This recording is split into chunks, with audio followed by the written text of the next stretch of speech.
Hi, this is Jeff Mitchell with the Golf Standard. Today we're talking about ball position. When I start trying to figure out where I want to place the golf ball in my stance, I really want to look at three things. Number one, I want to identify the bottom of my swing, and that's that point where as you take the club back, it's coming up and around. As it comes down, it is traveling down in a descending manner, and then it bottoms out and then starts traveling back up and around the body. And that bottom of the swing is generally right around the left armpit, and I've got an alignment rod right here that represents that. The second thing is about making really good solid ball contact.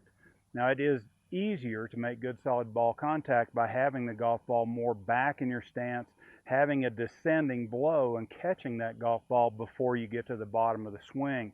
Now for that I've got a pitching wedge out and I've got an alignment rod right here, and that basically represents the right side of my face.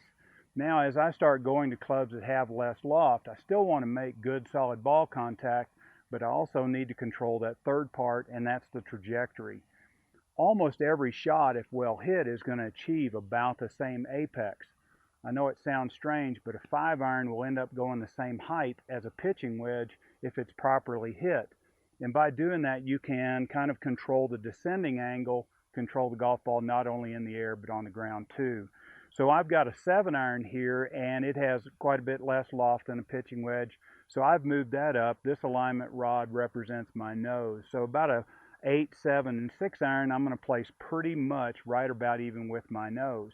I'm going to still be able to make good ball contact. The club's going to be descending, but not as quite as sharp an angle as it was with a pitching wedge. And I'm going to be able to get that trajectory that I'm looking for. As I go up to something like a 4-iron, I'm going to start getting that a lot closer to that bottom of the swing. It might make it a little bit more difficult to hit really solid, but I'm going to be able to control the trajectory, get the golf ball up in the air, and as I said, control the ball not only in the air but on the ground. One other thing of note is that a driver being at the bottom of that swing is the one club that you tend to put on a tee. And that gives you an opportunity where you could even kind of hedge that a little bit, move it slightly forward in your stance, and actually hit very slightly up at it to get a little bit more height to the shot, maybe even a little bit more roll. A 3-wood would be basically the same as a driver. I want to sweep the club off the ground. I want that club going very, very level because the 3-wood also does not have a great deal of loft.